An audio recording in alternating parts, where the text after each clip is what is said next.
On a rain-soaked March evening in 1847, screams were heard echoing from the Rutherford plantation house, screams that would haunt Spotsylvania County for generations.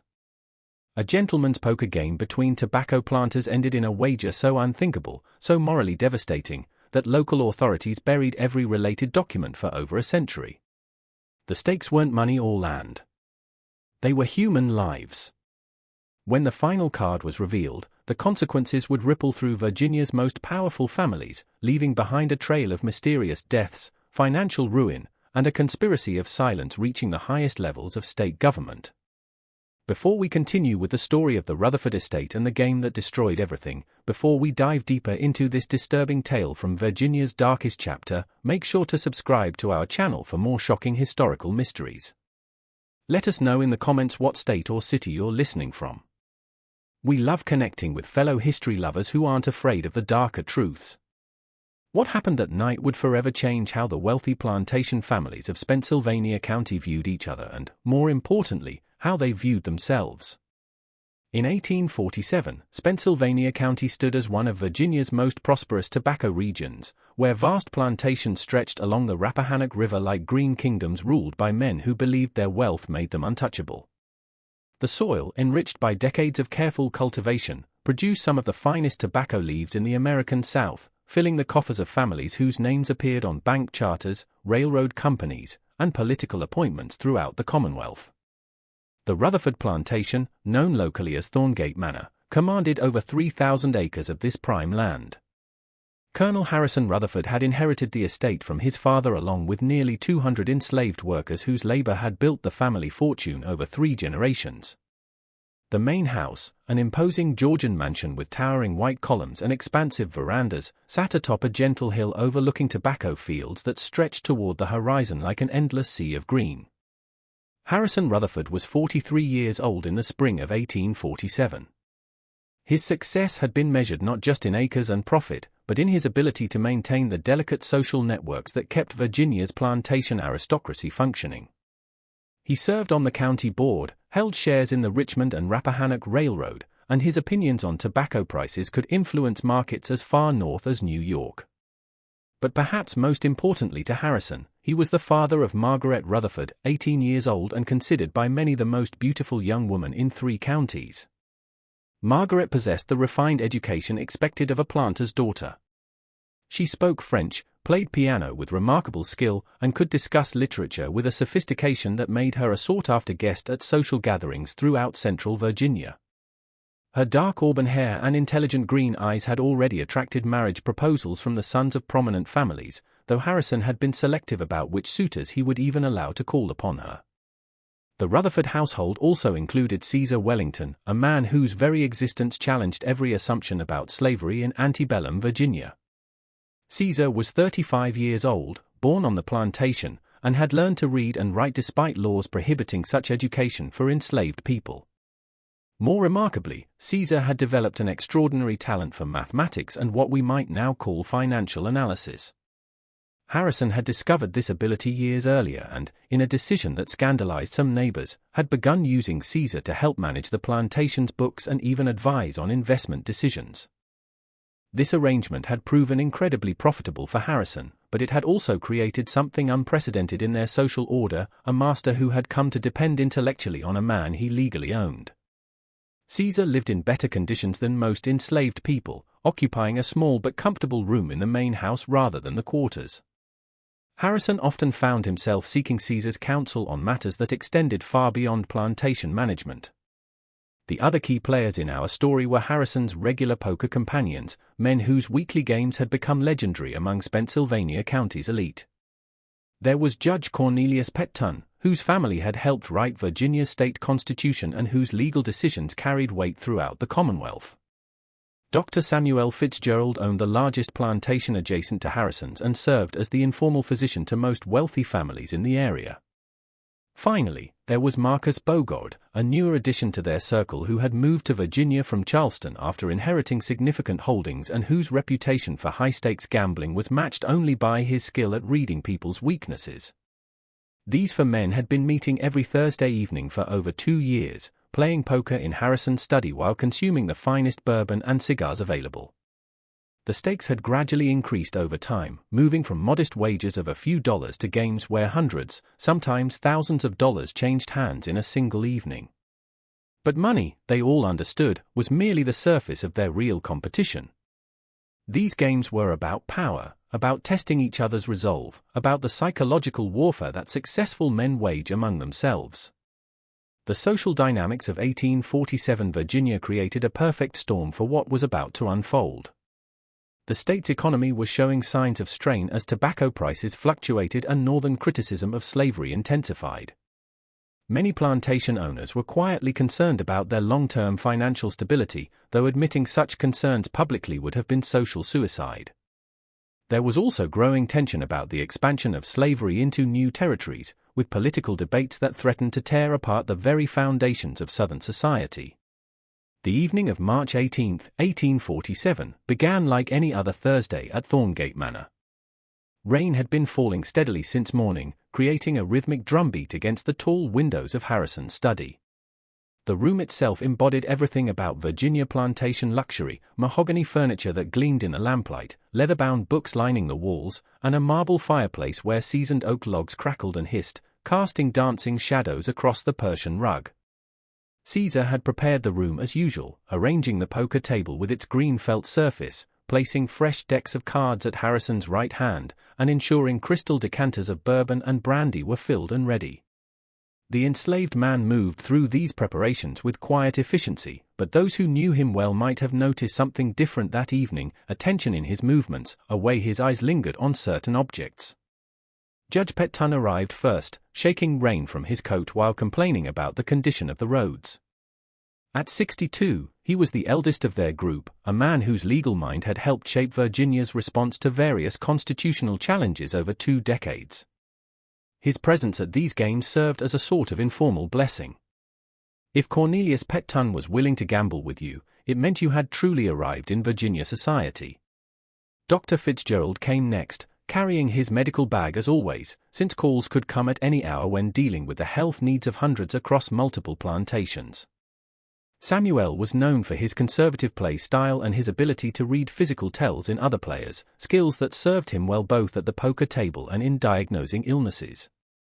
Marcus Bogold was the last to arrive, and his entrance changed the atmosphere immediately. At 39, Marcus possessed the kind of magnetic personality that drew people in while simultaneously making them slightly uncomfortable. He had been educated at the College of Charleston, spent several years in New Orleans learning what he called the gentleman's arts, and had returned to Virginia with enough wealth and connections to purchase significant holdings, though no one seemed entirely clear on the exact sources of his fortune. "Gentlemen," Marcus announced as he settled into his usual chair, "I hope you're prepared for a memorable evening. I've been feeling particularly fortunate lately." Harrison dealt the first hand while Caesar moved silently around the room, refilling glasses and ensuring the fire remained strong. The early games proceeded normally with modest pots and the usual conversation about tobacco prices, politics, and county gossip.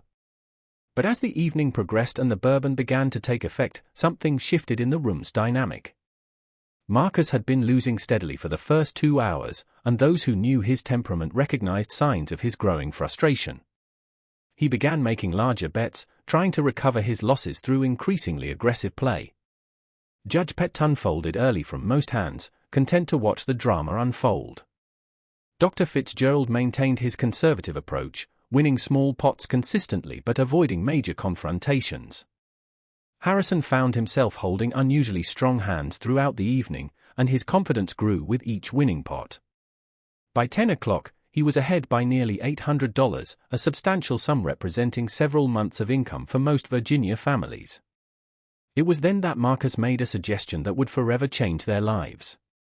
"Harrison, my friend," Marcus said, shuffling a fresh deck with the smooth movements of someone who had spent considerable time around gambling tables, "I'm growing tired of these small stakes. What do you say we make this evening truly interesting?" "What did you have in mind?"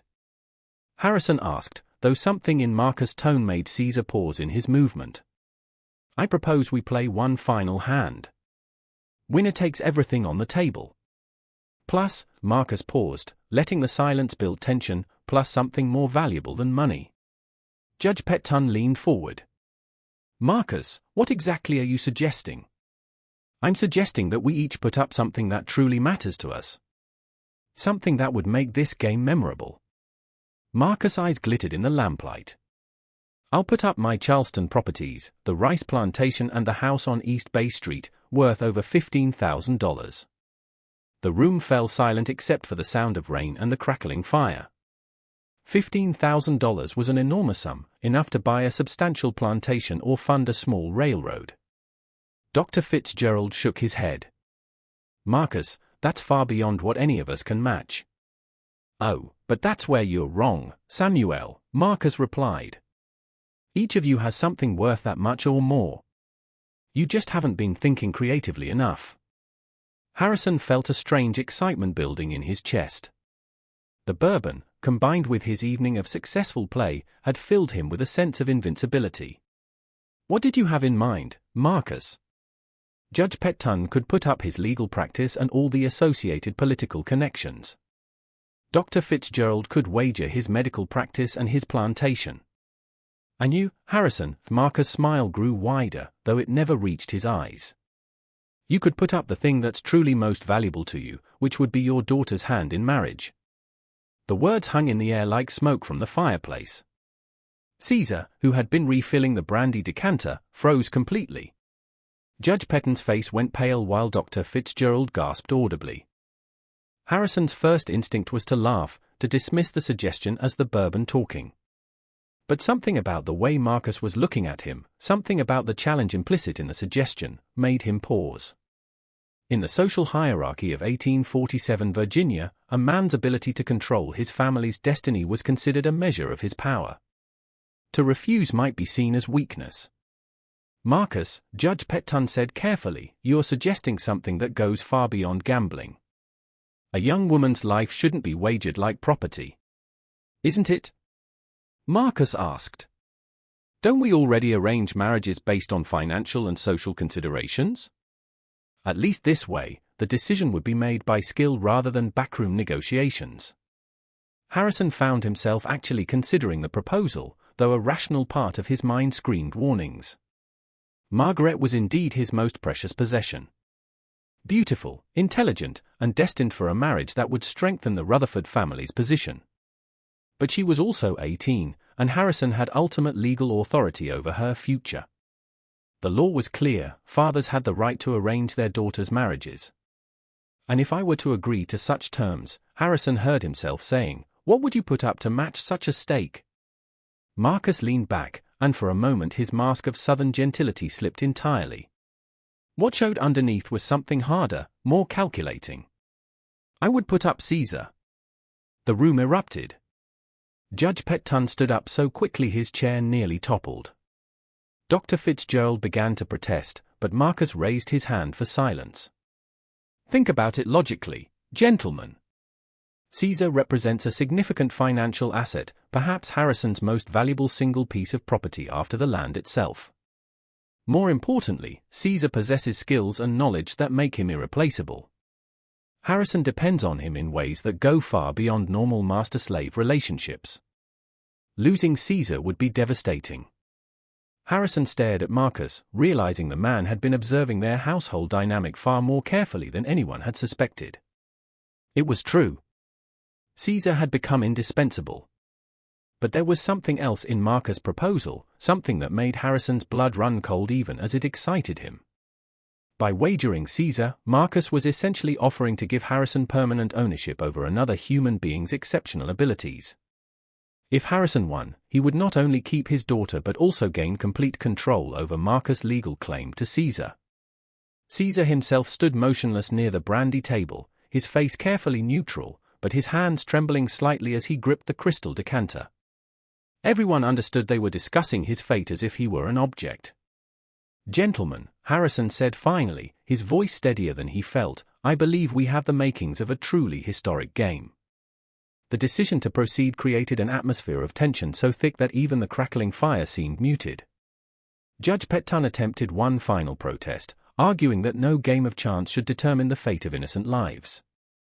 But Harrison's mind was made up. The combination of bourbon, competitive pride, and what he saw as an opportunity to assert ultimate dominance had overridden his better judgment. Dr. Fitzgerald, despite moral reservations, found himself drawn in by sheer fascination with the psychological drama unfolding.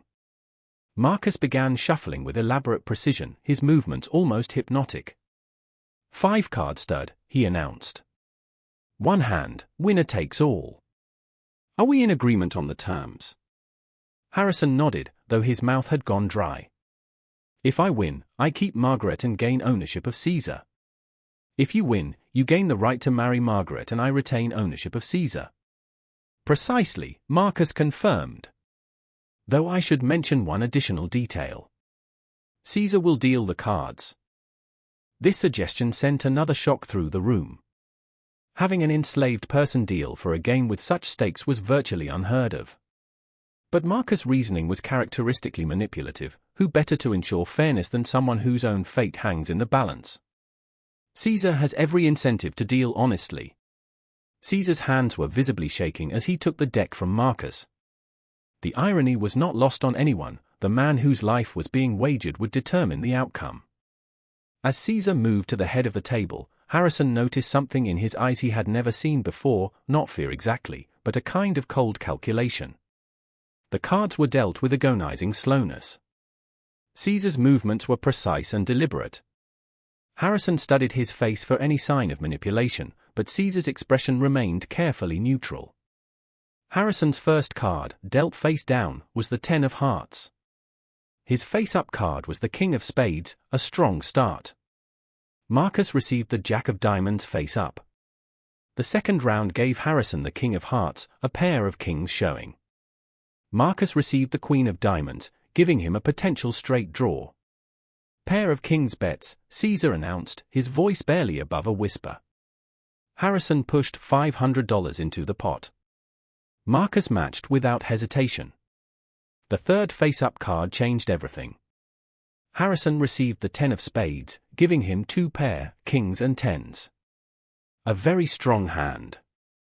But Marcus received the 10 of diamonds, which, with his jack and queen, suggested a straight possibility. 2 pair bets, Caesar announced. Harrison pushed the remainder of his money into the pot, over $300. All in. Marcus smiled coldly.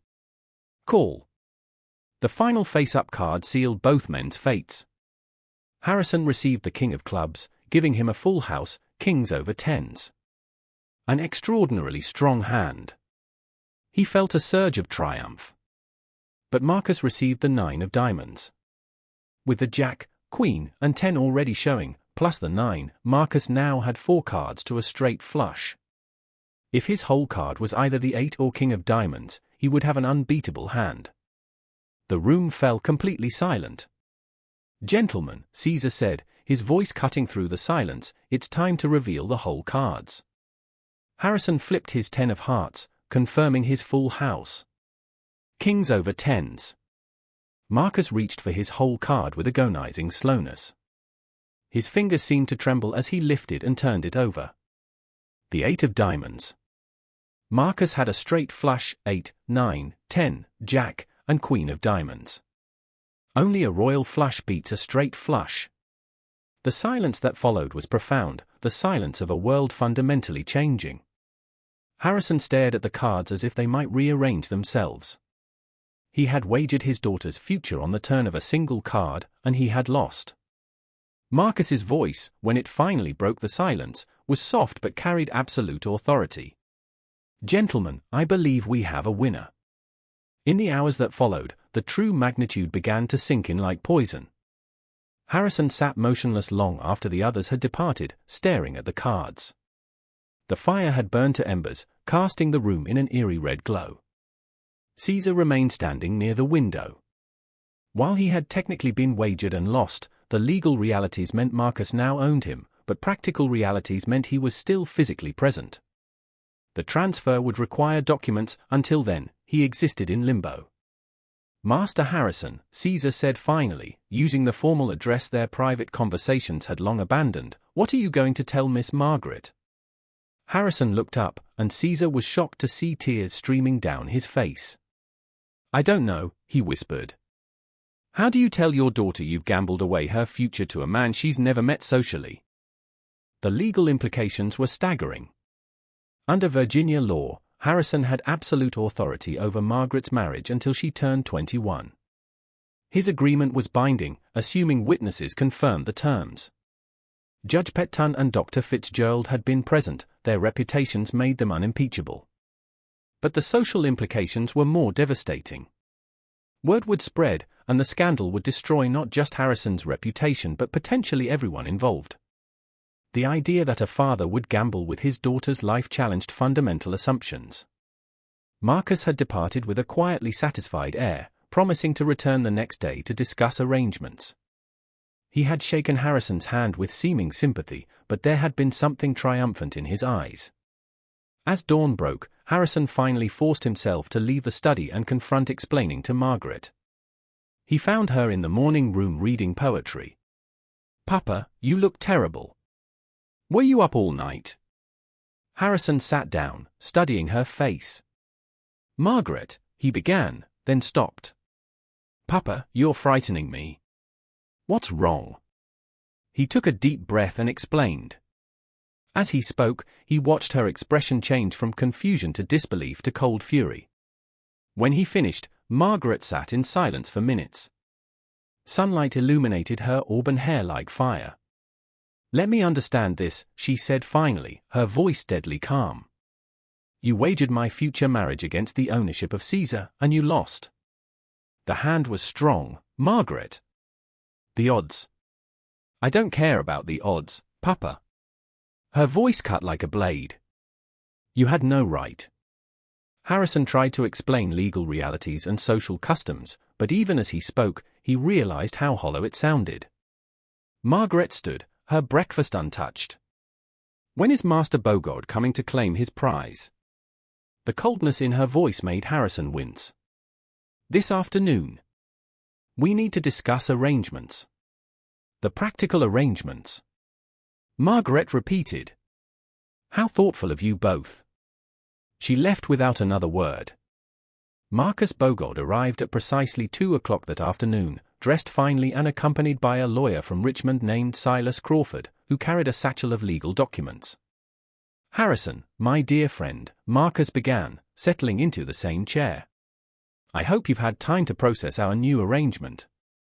"I've had time to regret it," Harrison replied bluntly. "But a gentleman honors his debts." Marcus smiled. "Indeed. Mr. Crawford has prepared documents to formalize our agreement, the marriage contract, Caesar's transfer, and other necessities." The lawyer spread papers across the poker table. Harrison was struck by how thoroughly Marcus had anticipated this. "There is one matter," Harrison said. "Margaret is resistant." Marcus chuckled. "I'd expect nothing less. But I'm confident she'll appreciate the advantages. And if she refuses, she can't. You have absolute authority. The contract makes it binding." A soft knock interrupted. Caesar entered carrying tea, moving with a resigned dignity. "Master Harrison," Caesar said, "Miss Margaret would like to speak with you and Master Bogard. We're in the middle of business.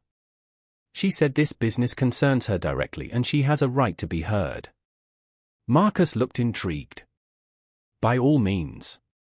Margaret entered with the bearing of a queen. She wore a formal gown of deep blue silk. "Master Bogard," she said with perfect courtesy, "congratulations are in order." Marcus bowed slightly. "Miss Rutherford, the congratulations should go to me. I consider myself fortunate." "Indeed," Margaret replied, her voice carrying dangerous undertones. "I wanted to discuss our engagement terms. I understand I have no choice.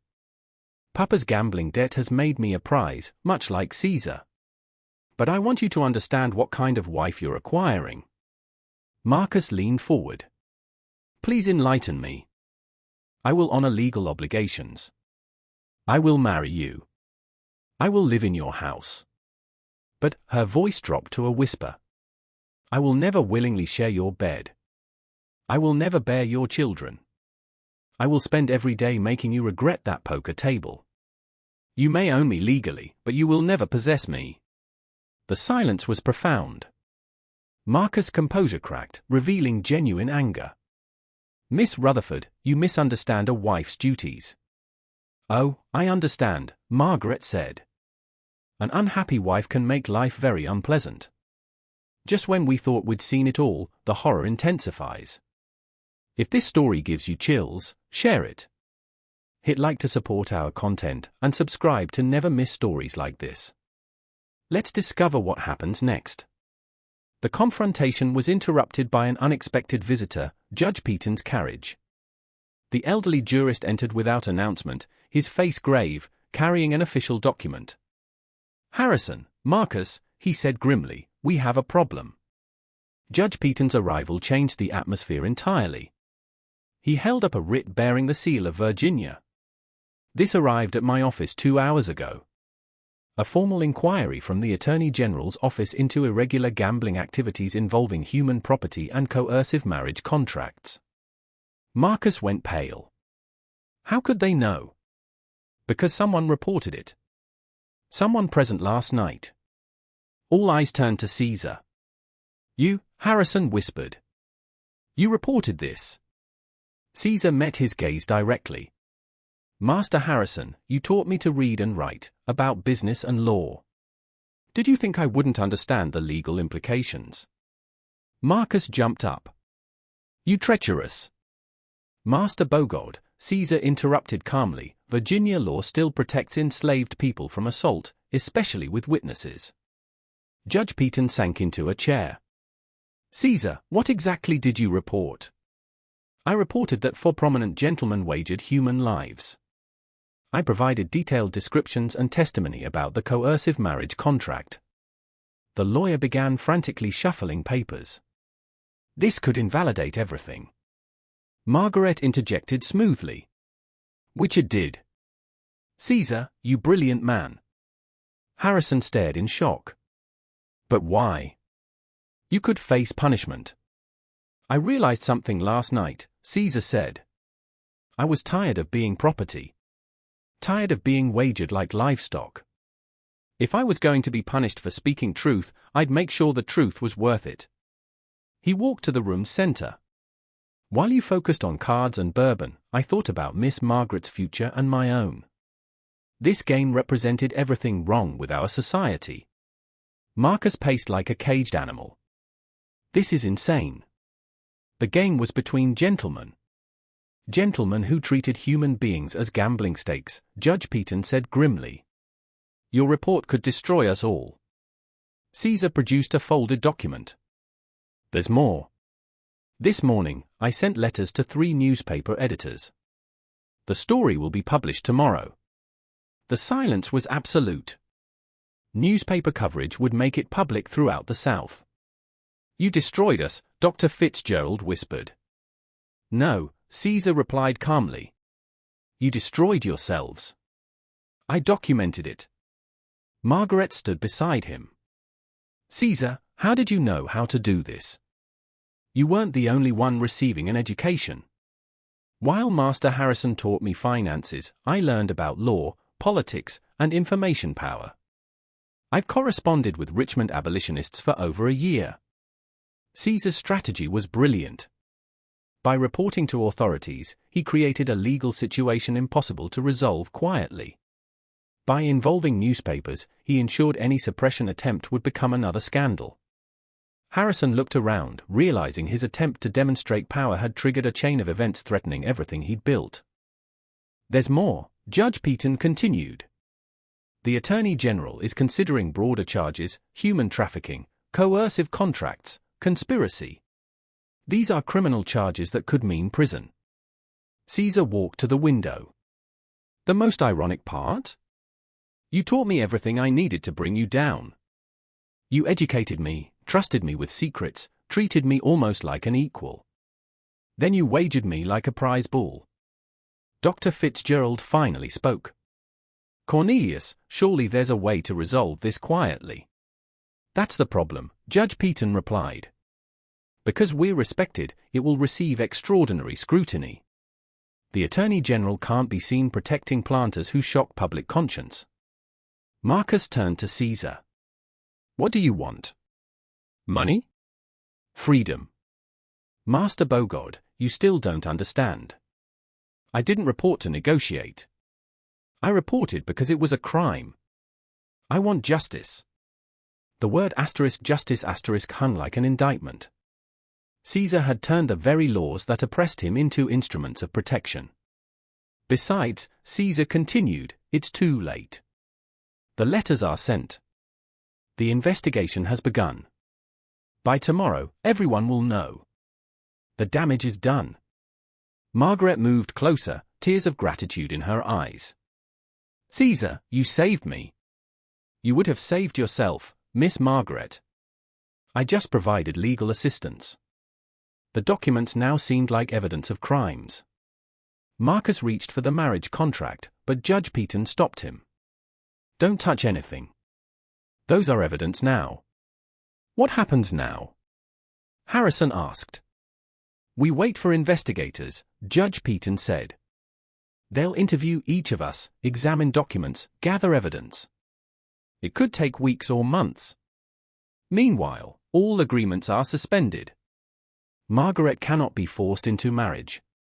Caesar's transfer is suspended. Marcus' plans crumbled. This is outrageous. I won fairly. You won a game where human beings were wagered, Margaret said coldly. When did you think that was fair? Multiple carriages approached, bearing the seal of Virginia. The investigators had arrived. Gentlemen, Judge Peaton said, standing, I suggest we prepare for the most difficult legal proceeding of our lives.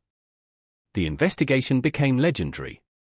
Attorney General investigators spent 3 weeks at Thorngate Manor, interviewing everyone, examining records, gathering testimony. The lead investigator was Catherine Henley, one of Virginia's first female legal clerks. Her sharp questioning exposed not just the game but the social system that made it acceptable. Her interview with Harrison lasted 6 hours, forcing him to confront his moral bankruptcy. Master Rutherford, she asked, how does a father justify wagering his daughter's happiness on a card? Arrogance, desperation, or indifference? His inability to answer haunted him. Caesar's testimony proved devastating. His detailed knowledge painted a picture of systematic abuse. Master Rutherford wagered her because losing her would demonstrate his power, Caesar testified. Master Bogard didn't just want a wife. He wanted to own someone completely. The investigation revealed Marcus' wealth had questionable origins, connections to illegal slave trading and fraud. His move to Virginia seemed motivated by escaping legal trouble. More disturbingly, this wasn't his first attempt at acquiring a wife through gambling. Similar incidents in Charleston and Savannah suggested a pattern. Judge Peaton's involvement created a constitutional crisis, forcing special prosecutors. The scandal reached the legislature, prompting new gambling laws and stronger marriage protections.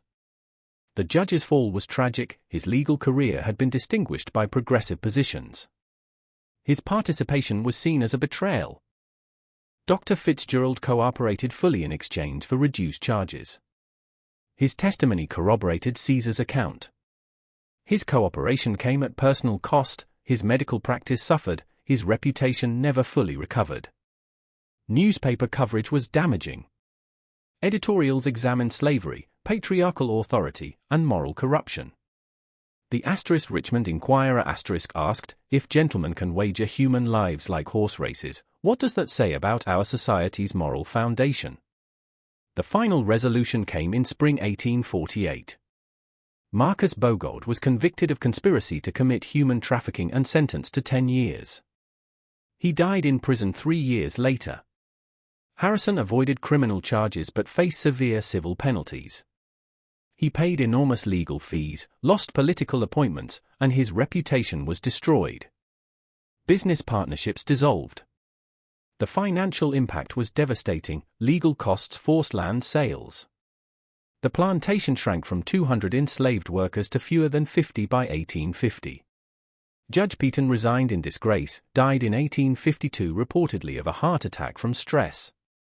Caesar's situation was complex. The investigation suspended his transfer but didn't grant freedom. Virginia law provided no automatic freedom for enslaved people who assisted investigations. However, publicity created pressure for reward. The solution came from Margaret. On her 21st birthday in 1850, she used her inheritance to purchase Caesar's freedom.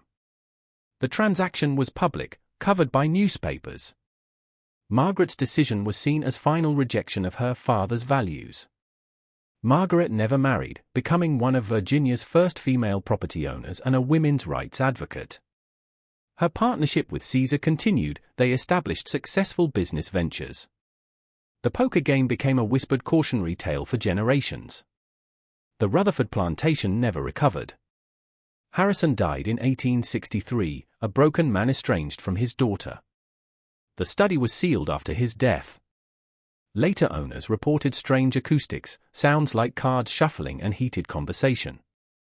Legal precedent established by the case, the Caesar-Wellington precedent, influenced Virginia law into the 20th century, establishing protections for witnesses reporting crimes by superiors and contributing to marriage law reforms.